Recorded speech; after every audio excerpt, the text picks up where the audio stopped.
je pense que en France notamment, pendant pas mal de temps, les sujets RH étaient vus comme des sujets très administratifs. Les RH ne sont pas toujours au comité exécutif, au CODIR, etc. Ouais. Mais quand elles le sont, il y a aussi un élément qui est important, c'est que tout le monde a son avis sur ce que font les RH. Ouais, c'est impossible de faire ça, enfin de bien faire de la RH si on ne fait pas ça. Comment on fait pour créer un bon business case pour toucher un CEO, toucher un CFO potentiellement sur ses besoins de recrutement? Je me rappelle au tout début, je voulais pas utiliser ce terme HRBP. Je voulais pas qu'il y ait une équipe qui s'appelle comme ça parce que je disais il ne peut pas y avoir qu'une équipe qui s'appelle comme ça parce que tous les gens qui sont dans cette équipe-là sont des business partners. Bonjour à tous et bienvenue dans Les Pieds sur le Bureau. Je suis Paul Barat et chaque mois je reçois des experts des ressources humaines pour décrypter les tendances d'aujourd'hui et de demain. Et demain, c'est aujourd'hui. Aujourd'hui, j'ai la chance d'accueillir Mathieu Birac, Chief People Officer chez Doctolib, qui diffère du type habituel. C'est la définition du mot atypique dans le dictionnaire. Et on peut dire que le parcours de Mathieu pour devenir DRH a tout d'un parcours inhabituel. De la M&A au RH, de la finance à l'humain, des fusions-acquisitions à la rétention, l'écart peut paraître important. Pourtant, c'est ce qu'on attend de plus en plus de la fonction RH, se rapprocher du business et devenir ce qu'on appelle depuis longtemps des vrais HR business partners. Mais alors, comment faire de la fonction RH un vrai partenaire du business? Comment allier les besoins humains aux impératifs financiers et commerciaux de l'entreprise? RH et business, vraiment? On en parle tout de suite avec Mathieu. Bonne écoute. Bienvenue Mathieu, je suis ravi de t'accueillir. Merci. Mathieu, tu sais, on commence nos épisodes dans Les Pieds sur le Bureau par une petite tradition qui est le CV en moins d'une minute. Du coup, je te propose de te présenter avec cette contrainte de temps et je vais lancer un chrono pour vérifier tout ça. Vas-y, c'est parti. Donc, je m'appelle Mathieu, j'ai 37 ans, j'ai 2 enfants de 1 an et 4 ans. Aujourd'hui, je suis Chief People Officer chez Doctolib. Dans un mois, ça fera 8 ans que j'ai rejoint l'entreprise. Et j'ai eu un parcours, j'ai fait plusieurs jobs chez Doctolib, mais on aura le temps d'en parler un peu plus tard. Et avant de rejoindre Doctolib, j'ai commencé ma carrière, comme tu disais, dans la finance, en fusion-acquisition, dans une banque d'affaires qui s'appelle Rothschild. Et après, au bout d'un moment, j'en ai eu marre de faire des tableaux Excel et des chiffres. Et c'est là que j'ai commencé à m'orienter vers l'univers des startups, d'abord dans le management et ensuite sur les sujets people. Voilà, mon parcours très rapidement. Bah nickel, 34 secondes, c'est tout à fait dans les temps. On connaît tous Doctolib forcément, mais est-ce que tu peux nous en dire un petit mot et rapidement expliquer les enjeux du moment pour Doctolib? Bien sûr. Doctolib, c'est une entreprise qui a un peu plus de 10 ans. On a 11 ans. On a été créé en France. Et dès le début et encore aujourd'hui, on a 2 missions chez Doctolib. La première, c'est d'améliorer le quotidien des professionnels de santé. Professionnels de santé, c'est une catégorie de professionnels qui est extrêmement sous tension, parce qu'en gros, il n'y a pas assez de professionnels de santé. Et donc, dans leur quotidien, ils sont très pressurisés. Et donc, nous, on construit des logiciels, des services pour améliorer leur quotidien. Faire en sorte qu'ils aient plus de temps pour mieux soigner leurs patients. Donc ça, c'est notre première mission. Et la deuxième mission, c'est d'aider les gens à être en meilleure santé. Donc, on a commencé par la prise de rendez-vous, pour faciliter la prise de rendez-vous. Et après, on a continué à développer des services à destination des patients pour leur permettre de mieux accéder aux soins et de mieux soigner. Donc ça, c'est ce qu'on fait depuis le début. Et après, les enjeux, ça reste de l'innovation. Aujourd'hui, on est présent dans 4 pays. On est présent en France, en Allemagne, en Italie et aux Pays-Bas. Donc, on va continuer à se développer dans ces pays-là, potentiellement dans d'autres pays en Europe, et de continuer à innover pour les professionnels de santé et les patients. Super, merci beaucoup Mathieu, merci pour ton intro. Forcément, moi, quelque chose qui me marque dans ton parcours, je l'ai dit en intro, c'est il y a peu de RH qui ont commencé en M&A chez Rothschild. Qu'est-ce que toi tu en dis? Est-ce que on qualifie souvent ton parcours d'atypique, mais qu'est-ce que toi t'en penses? Oui, je pense qu'il y a peu de gens, en tout cas, j'ai pas rencontré d'autres DRH qui avaient fait la même chose que moi. Déjà, le premier truc, c'est que j'avais pas pensé mon parcours, je m'étais pas dit, et même encore aujourd'hui, j'ai pas un objectif à 3 ans ou à 5 ans ou à 10 ans. Donc, quand j'ai commencé à travailler, j'avais pas mon objectif, et qui est toujours le même aujourd'hui, c'est que je voulais être dans des endroits où j'apprenais beaucoup de choses et où je pouvais avoir le plus d'impact possible. Donc au début dans ma carrière, je suis allé dans des endroits où surtout je pouvais apprendre beaucoup de trucs, et petit à petit, j'ai cherché des endroits où je pouvais aussi avoir le plus d'impact possible. Et donc ça s'est fait un peu comme ça n'a pas été un calcul. Je dirais que il y a un moment quand même, il y a eu plusieurs déclics. Je pense qu'il y a eu deux déclics. Le premier, c'est quand j'ai quitté Rothschild, qui était un peu une voie royale, parce que c'est une banque d'affaires qui est très prestigieuse. Et même si on travaille beaucoup, c'est un métier qui est hyper intéressant. mais je me suis rendu compte à un moment que ma courbe d'apprentissage diminuait un petit peu. Et je me trouvais trop jeune. J'ai passé 4-5 ans là-bas, donc je me trouvais un peu trop jeune pour avoir une courbe d'apprentissage qui diminuait aussitôt dans ma carrière. Et donc, je me suis dit, il faut que j'aille dans un endroit où je vais pouvoir réapprendre le plus rapidement possible. Et donc, c'est comme ça que j'ai rejoint l'univers des startups. Ça a été un premier déclic pour moi, de me dire finalement, ce qui compte, c'est pas tant le titre, le prestige de ce que tu fais, mais plus trouver un endroit où tu apprends beaucoup. Ouais. Et après, le deuxième déclic, c'est dans ma première expérience en startup et ensuite chez Doctolib, c'est de me rendre compte que quand tu fais du management ou de la stratégie, au final, une grande partie de ce que tu fais, c'est des trucs, c'est des sujets people en fait. Moi, chez Docto, quand j'ai rejoint Docto, on allait se lancer en Allemagne. C'était le premier marché qu'on allait ouvrir. Et l'Allemagne, c'est un très gros marché, c'est un marché qui est très complexe. Et mon job, en fait, c'était, avec d'autres, d'ouvrir Doctolib en Allemagne. Donc, je faisais de la stratégie, j'étais dans l'équipe stratégie, développement international. Mais une fois, pour m'amuser, j'ai repris mon agenda de l'époque. Ce que je faisais tous les jours, tu vois, à l'époque. Et en fait, les 3/4 de ce que je faisais, c'était des sujets people. C'était du recrutement, c'était de la formation, c'était du management humain, des réorganisations. Et c'est là où je me suis rendu compte qu'en fait, j'avais un peu une vision erronée de ce qu'étaient les sujets people. Et donc, j'ai commencé à y pencher. Et après, j'ai eu la chance qu'on me propose ce job-là, de DRH chez Docto, que j'ai accepté. Et là, ça fait 4-5 ans que je fais ça. Et donc, ça s'est construit comme ça, en fait, ce parcours atypique. Oui, ça a été assez fluide au final. Ouais, bien sûr, ouais.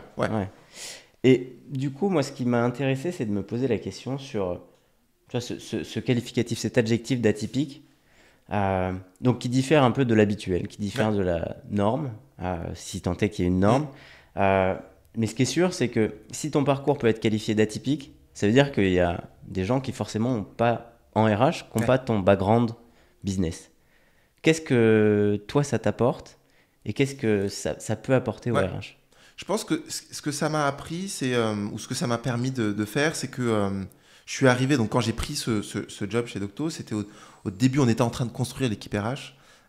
Et en fait, c'était un moment de l'entreprise où on avait démontré qu'on avait un product market fit en France, donc que notre solution marchait en France. On était en train de démontrer qu'elle marchait en Allemagne, donc on savait qu'on allait grandir très vite. Et on allait ouvrir un chapitre de forte croissance où l'enjeu, ça allait être un enjeu organisationnel, humain, d'avoir les bonnes compétences, les bonnes personnes, les former, les recruter. Donc j'arrive à ce moment-là, et l'avantage, c'est que j'avais très peu d'idées reçues de ce qui se faisait, ou de ce qu'il fallait faire, ce qu'il fallait pas faire. Et donc, de fait, j'avais un œil nouveau sur plein de sujets. Après, la chance que j'ai eue, et ce que j'ai essayé de faire, c'est de m'entourer aussi de gens qui connaissaient le métier. C'est-à-dire que j'aurais pas réussi à faire ça tout seul, et j'aurais pas réussi à faire ça si j'avais pas été capable de m'entourer de gens qui, un, connaissaient bien les sujets RH, et deux, avaient l'ouverture d'esprit nécessaire pour travailler avec quelqu'un qui, pour le coup, ne venait pas de ce milieu-là. Ouais.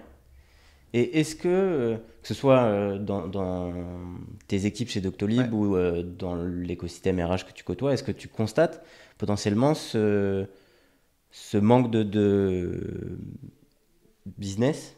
Est-ce que c'est quelque chose qu'on voit? Est-ce que c'est vraiment un sujet sur lequel il faut appuyer côté RH? Je pense, alors oui, clairement. Je pense qu'en France, notamment, pendant pas mal de temps, les sujets RH étaient vus comme des sujets très administratifs, donc très de process, quoi. Tu vois, la RH était principalement vue comme un centre de coûts, comme un truc administratif. C'était administration du personnel, quoi, à l'époque. Encore un peu, même encore, toi, jusqu'à il y a 10-15 ans, c'était vraiment vu comme ça.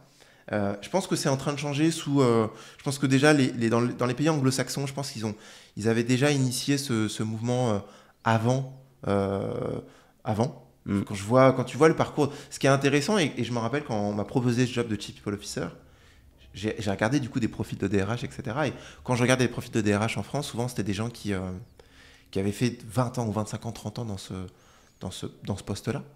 Et j'imagine que ça en fait des très bons professionnels. Hein, mais moi, du coup, je me disais, ok, est-ce que je vais y arriver si tous mes pairs et les gens qui font ça... Et après, quand j'ai commencé à regarder le parcours des Chief People Officers dans des boîtes anglo-saxonnes, principalement aux États-Unis, je me suis rendu compte qu'en fait, les backgrounds étaient beaucoup plus divers. Et donc, là, ça m'avait mis un peu la puce à l'oreille. Je pense qu'en France, c'est arrivé un peu par capillarité, tu vois, en essayant de s'inspirer de ce qui se fait dans le monde anglo-saxon. Et après aussi, je pense que depuis Covid, tous les sujets remote, tous les sujets tu vois, d'engagement au travail, là, avec les sujets d'intelligence artificielle. Je pense que les sujets people sont venus quand même assez haut dans la pile des priorités d'un peu tous les dirigeants. Et donc ça met les spotlights un peu sur ces départements-là. Et je pense que du coup, ça attire des gens, ça crée des vocations. Tu vois, nous, chez Doctolib, j'ai pas fait le compte précisément, mais je pense qu'il y a peut-être un quart des gens de notre équipe qui ont travaillé dans un autre domaine, peut-être un peu plus même qu'un quart, qui ont travaillé dans un autre domaine que la RH avant de nous rejoindre. Et ça, je pense que c'est une force. Ouais. Tu as parlé des pays anglo-saxons, tu as probablement deviné un peu mes futures questions, mais c'est comment on s'inspire. On en avait parlé un peu en échange préalable à cet épisode, mais qu'est-ce qu'on peut aller chercher, du coup, comment on s'inspire de ces pays-là? Je pense que la différence, tu vois, quand tu regardes la façon dont les sujets people sont traités dans les pays anglo-saxons et en France, même si encore une fois en France c'est en train de changer, mais dans les pays anglo-saxons, tous les bouquins de management, en fait, ils sont à la frontière entre le business et les sujets people. Il y a les bouquins de management aux US qui sont les plus lus, les plus connus. Ça va être des bouquins qui vont discuter de leadership, de coaching. Et en fait, tu vas retrouver dedans 50% de sujets purement business. Enfin, la frontière n'existe plus, quoi, entre les sujets business, les sujets de leadership et les sujets purement people. Je me rappelle, j'avais un des livres qui est assez connu, qui a été écrit par le fondateur d'un fonds d'investissement qui s'appelle Andreessen Horowitz. Donc c'est Ben Horowitz, un des deux, qui a écrit ce livre. Le livre s'appelle Hard Things, The Hard Things About Hard Things. Je ne sais plus comment on traduit en français. C'est un bouquin du coup de management, de leadership. Mais en fait, dedans, je pense qu'il y a 50% de sujets qui sont abordés, qui sont des sujets purement HR. Donc, comment tu fais pour bien recruter ? Comment tu fais pour faire une réorg, pour virer quelqu'un. Et donc, je pense que dans le récit autour des sujets, pour revenir à ta question, dans la façon dont les sujets people sont racontés dans les pays anglo-saxons, il y a une vraie différence encore aujourd'hui avec ce qu'on fait en France, qui est beaucoup plus technique, tu vois, beaucoup plus technique, techno, etc. Ce qui reste important, bien sûr, ça reste un métier d'expertise. Mais quand même, je pense que le premier truc, c'est de raconter ce truc-là différemment. Donc c'est pour ça que c'est bien qu'il y ait des podcasts comme les tiens, entre autres pour raconter ces sujets-là différemment, parce que je suis sûr que ça va créer des vocations aussi. Ouais. Et du coup, concrètement, comment on fait pour devenir plus proche du business ? On parle beaucoup d'HR Business Partner, ça fait des années qu'on en parle. Je pense que le nom et le title est très bon. Comment on fait pour vraiment devenir ce partenaire du business ? Je me rappelle quand j'ai commencé, donc quand j'ai repris l'équipe People chez Docto, on réfléchissait à comment on va l'organiser, etc. Et je me rappelle au tout début, je voulais pas utiliser ce terme HRBP. Je voulais pas qu'il y ait une équipe qui s'appelle comme ça, parce que je disais, il peut pas y avoir qu'une équipe qui s'appelle comme ça, parce que tous les gens qui sont dans cette équipe-là sont des business partners. Donc c'est bizarre, tu vois, s'il y en a qui sont les business partners et d'autres gens qui sont dans l'équipe People mais qui en sont pas. Pour l'être, je pense qu'il n'y a pas forcément besoin d'être passé par le business pour avoir un sens business. Moi, il se trouve que j'ai fait ça, mais je pense qu'il y a d'autres façons de le faire. Nous, ce qu'on fait, par exemple, chez Doctolib, on le fait pour l'équipe People, mais pour toutes les équipes. Pour nous, c'est hyper important que 100% des collaborateurs qui rejoignent l'entreprise comprennent profondément ce qu'on fait, qui sont nos utilisateurs, quel est notre produit. Et donc, par exemple, dans notre programme d'onboarding, on donne la possibilité aux gens de rencontrer des professionnels de santé, d'écouter des calls de service client, d'écouter des calls de nos commerciaux, de passer du temps dans des cabinets de médecins. Et on le fait régulièrement. Tu vois, moi, pour tous les employés. Pour tous les employés. Et on le fait en continu, c'est-à-dire que moi, par exemple, la semaine prochaine, j'ai 2 jours, un à Paris, un à Nantes, parce qu'on a des bureaux à Nantes, où je vais passer donc 2 journées pleines avec le service client, avec les équipes commerciales. Et là, en fait, ce que je vais faire, c'est que je vais prendre des calls de service client, je vais démarcher des professionnels de santé. Et le but, en fait, c'est qu'on comprenne profondément ce qu'on fait, notre business, notre produit aussi. Et donc, je pense que c'est déjà le premier pas. C'est-à-dire que c'est impossible de faire ça, enfin de bien faire de la RH si on ne fait pas ça. Et souvent, ce que j'essaie d'expliquer à mes équipes, et même encore une fois dans tous les départements, c'est que c'est une chose de comprendre théoriquement ce que fait une boîte. Moi, ce que j'aimerais, ce que je leur pousse à faire, c'est un peu casser je sais pas si tu connais ce truc du 4e mur, tu sais, quand tu vas au théâtre, Le quatrième mur, c'est quand un acteur casse le quatrième mur, c'est quand il s'adresse directement à la salle. Tu vois. Et ça marche aussi dans les films. C'est très rare, hein, mais quand le personnage dans un film s'adresse directement à la caméra, c'est très rare, parce que c'est le quatrième mur, normalement, sinon ça casse l'illusion, tu vois, du truc. Et ça, c'est vraiment aller au contact, tu vois, du téléspectateur. Et ben, moi, j'invite un peu les collaborateurs à casser un peu ce quatrième mur et dire, quand vous allez, si vous voulez comprendre le business, il faut vraiment y aller, quoi. Donc, il faut s'asseoir, il faut prendre un casque et prendre des calls de service client. Et là, vous allez vraiment comprendre le truc, tu vois. Il y a aussi quelque chose qu'on a évoqué dans un événement qu'on a fait récemment, qui s'appelle Together, où on a réfléchi à comment les recruteurs, notamment, peuvent s'inspirer d'autres fonctions. On a parlé d'inbound recrutement, on a parlé de growth hiring. On a beaucoup fait de parallèles entre des fonctions marketing et du recrutement. Est-ce qu'il y a aussi une part d'inspiration qu'on peut avoir auprès d'autres équipes, que ce soit le marketing, les commerciaux ou autres? Bien sûr. Et je pense que ça, c'est hyper intéressant. En tout cas, moi, c'est un des trucs que je trouve le plus excitant. Je trouve que la RH, c'est un terrain de jeu où tu peux amener beaucoup de frameworks qui existent déjà pour les tester. Pour prouver 2 exemples, l'exemple du recrutement, c'est un bon exemple. Au final, le recrutement, c'est très proche de la dynamique sales et marketing. Tu as des populations différentes que tu veux recruter, donc des ingénieurs, des commerciaux, des agents de service client, qui ont des dynamiques différentes. Et après, tu as des canaux. Donc, tu as outbound, inbound, tu as referral. Et en fait, après, ça te fait juste un truc où tu dis, en colonne, tu as tes différents, nous on appelle ça des clusters, mais tes différents départements pour lesquels tu recrutes, avec des dynamiques propres, etc. Puis après, en ligne, tu as tes channels. Et après, tu décides, tu décides de ta stratégie go-to-market. Tu dis, OK, en fait, pour les sales, ce qui est pertinent, c'est de faire du referral, etc. Donc, comment tu travailles sur les referrals. Et c'est comme ça que tu peux construire ta stratégie go-to-market pour le recrutement. Donc ça marche très bien. Ce qu'on fait aussi, nous, par exemple, c'est pour travailler... un des trucs qui est difficile dans les sujets people, c'est que tu as beaucoup d'expertise. Donc tu as des gens qui ont de l'expertise. Le recrutement, c'est une expertise. Les sujets de rémunération, c'est une expertise. SIRH, c'est une expertise, etc. Et ce que tu veux éviter, c'est que les gens de ces différentes équipes travaillent en silo. Et soit un peu en mode tunnel vision, tu vois, je fais mon truc, je fais très bien mon truc, mais voilà. Et donc pour ça, ce qu'on essaie de faire, c'est s'inspirer de comment les équipes produits construisent leur roadmap. Et en fait, les équipes produits, quand elles construisent leur roadmap, elles partent de la stratégie, des différents produits qu'elles veulent construire et de l'impact qu'elles veulent avoir. Et après, en fonction de ce qu'on veut faire, en fonction de l'impact qu'on veut avoir, autour de la table, tu peux mettre plusieurs types de gens. Tu peux mettre des développeurs, des designers, des product managers, etc. Et nous, on essaie de faire un peu pareil. On a des objectifs. On veut, par exemple, faire gagner du temps à nos managers.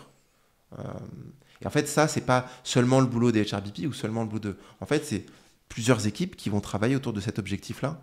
Et donc, du coup, ça casse un peu les silos. Et ça, sur ça, on s'est pas mal inspiré de ce que font les équipes produits, par exemple, avec une roadmap, un cycle quarterly, des OKR, en fait. Tu vois. Ce que j'allais dire, il y a aussi un point important dans la définition d'une roadmap, c'est l'alignement aussi des objectifs. C'est quelque chose que vous avez mis en place aussi, cette vision où tu m'as parlé, en préparant l'épisode, d'enjeux très précis et clairs au niveau boîte, qui permet de dérouler une roadmap, que ce soit la roadmap produit, mais que ce soit aussi la roadmap RH. Ouais, je pense que ça c'est hyper important parce que le risque sinon c'est de ne pas être... Je pense que ce qui est le plus gros écueil pour les départements RH, c'est de ne pas être pertinent. Et ça c'est vraiment... Je pense que c'est vrai quelle que soit la taille de la boîte, que ce soit une toute petite boîte ou une boîte plus grosse ou même des boîtes très grosses. Le risque en fait c'est d'avoir un agenda, encore une fois un agenda technique, d'expertise qui est probablement pertinent, mais si c'est décorrélé des besoins de la boîte, du coup le risque c'est de pas être relevant ou pertinent. Et ça pour moi c'est le plus gros écueil. Après tu es un peu disqualifié de fait. C'est-à-dire qu'après du coup tu deviens un peu tu vois l'expert qui te rabâche les oreilles avec des histoires techniques, machin, les gens comprennent rien. Et ça joue sur l'image après que les salariés ont des RH. On parle souvent des RH qui pâtissent d'une mauvaise image dans l'entreprise, mais ça y joue. Ça permet d'avoir une image plus proche du business, quelque chose qui est bénéfique au final pour les équipes. C'est un peu une question que je voulais te poser. Qu'est-ce que ça leur apporte aux équipes, toi? Qu'est-ce que tu vois dans tes équipes RH? Je pense que ça les connecte avec... c'est un peu ce que tu essaies de faire quand tu tu vois, quand tu fais des OKR ou quand tu essaies d'avoir des... Bon, pas utiliser du jargon, mais quand tu essaies d'avoir une boîte où tout le monde va dans la même direction, là, ce qui est intéressant, je trouve, c'est que quand tu formules leurs objectifs sur le quarter ou sur l'année, comme c'est connecté avec les enjeux stratégiques de la boîte, du coup, ben, ça donne du sens à ce que tu fais, quoi. Et tu te dis, ok, bah moi je contribue aussi à ce que Doctolib puisse ouvrir des pays, racheter des boîtes, innover. Et moi, ce que je me dis, c'est que ce que j'aimerais, c'est que les gens de mes équipes, ils se disent, bah voilà, moi mon objectif en fait, c'est de, si je suis HRBP pour l'équipe tech, mettons, bah, moi mon objectif en fait, c'est que Doctolib puisse sortir des innovations qui vont changer la vie des professionnels de santé. C'est ça mon objectif si je suis HRBP dans l'équipe tech. Alors, et pour le faire, du coup, j'accompagne les managers, j'accompagne les réors, j'accompagne des plans de formation, etc. Mais à la fin, l'objectif, c'est ça. Et donc, pour pousser le truc le plus loin, en fait, il faut qu'ils aient exactement les mêmes objectifs. Et on essaie de s'en rapprocher petit à petit, mais qu'ils soient incentivés de la même façon Bien sûr. que leur contrepartie qui travaille dans les autres équipes, quoi. Ouais. Un élément, moi, qui m'interroge tout le temps quand on parle de roadmap, ou même quand on parle de roadmap RH, c'est le temps. On entend souvent beaucoup de RH qui sont sous l'eau du fait de la multitude des sujets à gérer, etc. Comment on fait pour faire place à l'imprévu? Il y a toujours un imprévu en RH, soit des salariés qui ont des problématiques qu'on n'avait pas envisagées, etc. Comment on gère l'imprévu? Est-ce que l'objectif, l'OKR, permet de trancher? Je pense que avoir une stratégie qui est claire, qui se décline sur des trimestres ou une année, ça aide. Après, effectivement, comme tu le dis, et c'est aussi, je pense, qui fait l'intérêt du métier. C'est-à-dire que, quand je me rappelle quand Covid est arrivé, donc c'était en 2020, début 2020. Donc, tu vois, à ce moment-là, tu as fait tes budgets, c'était en février, mars que ça a commencé. Donc, on a le plan, on sait ce qu'on veut faire, etc. Mais quand un truc comme ça arrive, il faut être capable de tout. Donc, je pense qu'il faut avoir, et c'est un peu c'est là qu'est l'enjeu, c'est un peu un paradoxe. À la fois, il faut être structuré pour être sûr que les gens d'une équipe RH travaillent sur les bonnes choses, avec le bon impact, etc. Et en même temps, il faut avoir beaucoup d'agilité. Donc, ça fait la difficulté de ce qu'on fait. Moi, j'y trouve un intérêt, du coup. Je trouve que ça rend le truc intéressant. Je pense pas qu'il y ait de recette magique pour le coup. Ce qui est sûr, c'est qu'il faut des gens qui soient... il faut être à l'aise avec une forme d'ambiguïté, il faut être agile, il faut aimer le truc un peu... parfois, ça peut être un peu hectique, tu vois, comme environnement. Il faut aimer ça, quoi. Moi, il y a quelque chose aussi qui m'intéresse sur ce sujet de proximité avec le business. C'est le fait que... Déjà, première chose, les RH ne sont pas toujours au comité exécutif, au CODIR, etc. Mais quand elles le sont, il y a aussi un élément qui est important, c'est que tout le monde a son avis sur ce que font les RH. Tout le monde se permet de donner son avis. Comment tu vois ça, c'est marrant ça. Effectivement, en fait, comme c'est des sujets humains et que ça touche tout le monde, du coup, tout le monde peut... tout le monde te dit, bah oui, mais moi, si, j'ai managé, j'ai déjà fait ça, etc. Donc, ça peut être un peu frustrant parfois parce que, du coup, tout le monde pense pouvoir donner son avis. Moi, ce que je me dis, c'est aussi la beauté de ce qu'on fait, c'est-à-dire que ça veut dire qu'on fait un truc qui impacte 100% des gens. Tu m'as parlé de bien commun. Il y a un peu de ça, c'est-à-dire que c'est comme les sujets de culture, par exemple, pour resserrer un tout petit peu le sujet, prendre un exemple, le sujet de la culture dans une boîte. Moi, je travaille sur des enjeux de culture, mais j'ai pas l'impression que la culture de Docto m'appartient non plus, tu vois. Bien sûr. C'est un bien commun, et donc tout le monde a son mot à dire, tout le monde travaille, c'est une matière, tu vois, vivante, quoi. Donc, c'est parfois un peu frustrant d'avoir des gens en face qui ont l'impression qui oublient que ça reste une expertise quand même. Mais c'est aussi le truc intéressant, c'est que tu peux aussi en parler avec tout le monde. Et tu peux engager tout le monde autour de ça. Et si tu arrives à construire un discours engageant, intéressant, du coup, tu peux créer pas mal d'enthousiasme autour de ces sujets-là, quoi. Ouais. Et après, il y a aussi cet enjeu, du coup, de pouvoir montrer que, effectivement, tout le monde ne peut pas forcément être RH. Tout le monde ne peut pas tout savoir sur les sujets RH. Et puis, il faut aussi être capable de... Enfin, je reprends l'exemple d'un COMEX. Le DAF ou la DAF, on ne challenge pas forcément ces chiffres. Et en fait, il faut arriver à ce même niveau de, OK, en fait, je suis... baqué par une analyse très précise des chiffres et des données qui me permettent d'être pertinent. C'est ça l'ambition, quoi. En tout cas, Oui. quand on se rapproche du business, c'est d'être proche de ces chiffres Ouais. et d'avoir une argumentation Ouais, je pense que indiscutable. clairement, c'est pas parce qu'on travaille sur des sujets humains que on peut faire l'économie de montrer de chiffrer l'impact, d'avoir des deadlines, de s'y tenir, etc. Je pense que et c'est parfois un petit peu le bouclier derrière lequel se mettent parfois certains professionnels des sujets RH et dire ah mais non mais tu sais les KPI c'est pas c'est moins pertinent pour nous parce que etc. Si en fait ça reste pertinent. Après parfois c'est la temporalité qui change. Parfois, c'est des trucs qui sont très multifactoriels, donc tu peux pas forcément faire des corrélations entre A et B. Tu vas avoir des faisceaux d'indices et tu vas dire, bon, bah, pour réduire par exemple l'attrition dans un département, c'est pas exactement le même travail que pour faire augmenter le taux de conversion d'une équipe commerciale. Euh, L'attrition dans un département, il y a une quinzaine de facteurs qui vont y jouer. Donc si tu travailles avec un leader pour faire descendre l'attrition, euh, et que c'est un leader sales, et qui te dit oui mais moi je comprends pas, moi quand je travaille sur la conversion en fait en 3 mois je peux la faire eh ben, euh, peut-être que le délai, peut-être la temporalité est différente, par contre il y a quand même des chiffres. Et je pense que c'est là où il faut aussi quand même euh, tu vois, avoir un haut niveau d'exigence envers nous-mêmes quand on est professionnel RH, c'est que c'est pas parce que la temporalité est différente et c'est pas parce qu'on travaille sur les matières humaines qu'il n'y a pas quand même des chiffres, des engagements. Et donc, ça, j'engage clairement les gens qui travaillent sur ces sujets à se creuser la tête pour se dire, ben, en fait, il faut avoir le même niveau d'exigence que pour une équipe commerciale. Un leader commercial, quand il arrive en COMEX ou en comité de direction, bon, bah, voilà, il y a un tableau, il y a des chiffres. Après, on peut avoir une explication, mais il y a quand même un impact. Et je pense qu'il faut C'est ça. essayer de se tenir à ça aussi, clairement. Ça aidera aussi, encore une fois, redorer si elle a besoin de l'être, Ouais, l'image de la fonction RH parfois en entreprise et de se dire que non, c'est pas une fonction purement administrative, c'est pas que des recruteurs ou ouais, des gens qui sont là ouais, pour licencier, ouais, c'est vraiment un partenaire du ouais, business, quoi, ouais. réellement.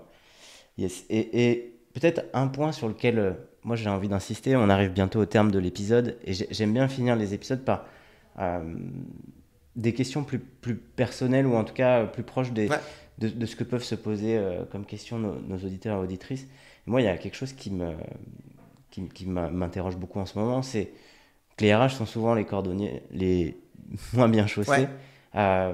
notamment quand il s'agit des ressources. On a parlé tout à l'heure de la roadmap, de la gestion du Ouais. temps, mais moi, il y a quelque chose qui me... Ouais, j'ai vraiment envie de réfléchir au sujet de comment, en RH, on peut arriver à construire un bon plan Ouais. pour avoir... Enfin voilà, on parlait des commerciaux tout à Ouais. l'heure. Si un leader commercial il dit, bah, en fait, j'ai besoin de recruter une équipe parce que je veux atteindre tel Ouais. objectif, etc. On pose pas beaucoup, enfin, on pose Ouais, moins de ouais, bien sûr. questions que une personne en RH qui va dire, bah voilà, j'ai besoin d'une personne supplémentaire. Ouais. Comment on fait pour créer un bon business case pour toucher un CEO, toucher un CFO potentiellement sur Ouais. ses besoins de recrutement? Je pense que c'est un peu ce qu'on disait tout à l'heure, c'est que en fait, moi, j'ai vraiment la conviction que les enjeux people, c'est un vrai levier de croissance. Ça peut devenir un vrai avantage comparatif dans ce qu'on fait. Et je pense que dans n'importe quelle boîte, quelle que soit la phase de la boîte, euh, pour arriver, pour passer de là où la boîte est à l'instant T à là où elle veut être, que ce soit une forte croissance ou une transformation, ou même parfois de la décroissance parce qu'on veut pivoter, etc. Il y a forcément dans ce plan-là une énorme partie qui est, à la fin, il va falloir que les gens fassent des trucs, quoi. Il va falloir que les gens prennent plus de décisions plus rapidement, il va falloir que les gens apprennent de nouvelles skills, il va falloir que les gens prennent des décisions difficiles.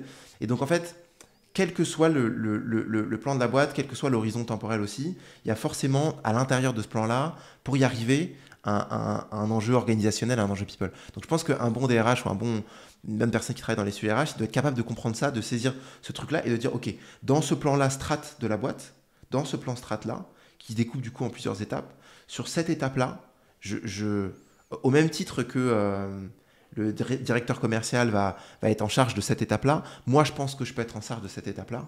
Et donc du coup, je vais construire un plan pour faire en sorte que cette étape-là, on arrive à le faire.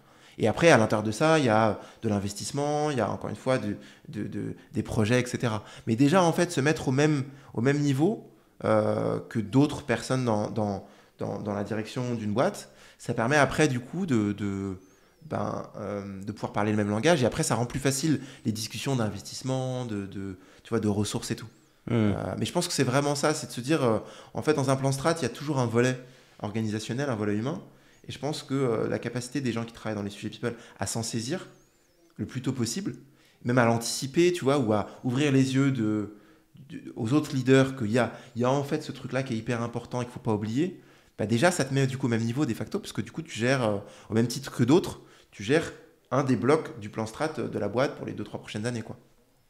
Et il y a, peut-être dernière question, il y a aussi un élément Enfin, les RH parfois se limitent. Moi, j'ai une anecdote d'un des premiers épisodes qu'on a enregistré avec Thomas Chardin, qui est dirigeant, fondateur de Parlons RH, pardon, qui disait, en échangeant avec un CFO, il disait, moi, ma porte a toujours été ouverte.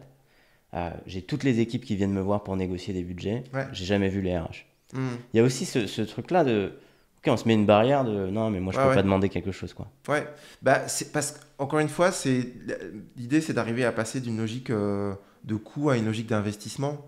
Donc, par exemple, quand il s'agit de prendre un nouvel outil pour le recrutement, par exemple, en fait, si tu réfléchis uniquement en termes de coût, bah, effectivement, ça peut être compliqué parce que c'est des outils qui peuvent être chers, etc. Après, si tu réfléchis en termes d'investissement, c'est pas la même chose. Ça veut dire que là, du coup, tu te dis, ok, bon, bah, en fait, avec cet outil-là, on va être capable de, sur tel segment sur lequel on est en difficulté, ça va nous permettre d'être plus efficace pour telle et telle raison. Et en fait, finalement, se dire que payer un outil quelques milliers d'euros par mois pour être capable de recruter des gens qui, de toute façon, déjà, un recrutement, ça peut coûter, tu vois, plusieurs milliers d'euros. Et ensuite, si c'est pour recruter tu vois, des gens qui vont contribuer directement à la croissance de la boîte, finalement, tu vois, l'investissement, il se... Donc, je pense que c'est juste une logique d'investissement, en fait. C'est passer d'une logique de coût à une logique d'investissement. Ça permet d'être beaucoup plus proactif versus être réactif, quoi. Mais c'est vrai que c'est pas évident. C'est pas toujours le réflexe qu'on peut avoir. Mais je pense qu'il faut s'habituer, quoi. Super. Merci beaucoup. On termine sur ce dernier conseil. J'ai une dernière petite tradition dans le podcast, c'est le passage de témoin, la cooptation, on peut dire. Est-ce que tu as quelqu'un que tu aimerais voir dans le podcast ? Oui, alors j'ai réfléchi parce que tu m'avais demandé de préparer la question. Moi, ce que j'aime bien, c'est parler à des gens qui font le même métier que moi, mais dans d'autres entreprises, enfin dans d'autres industries, avec des codes qui peuvent être très différents. Et là, donc moi, je serais intéressé. Alors, je ne sais pas si tu vas réussir à voir, mais la DRH, parce que c'est une femme, la DRH du Paris Saint-Germain. Parce que j'aime bien le foot aussi. En plus, là, c'est la saison du Mercato, donc ils sont bien occupés. Mais je serais intéressé parce que c'est des logiques hyper différentes et en même temps, je suis sûr qu'il y a des enjeux, des enjeux humains qui sont hyper forts. Donc voilà, donc je ne sais pas si tu vas rêver, mais voilà le challenge que j'ai pour toi. Trop bien, voilà. Merci beaucoup en tout cas. On arrive au terme de cet épisode. C'était un plaisir de t'avoir et puis on se retrouve pour le prochain épisode le mois prochain. Cool, merci pour l'invitation.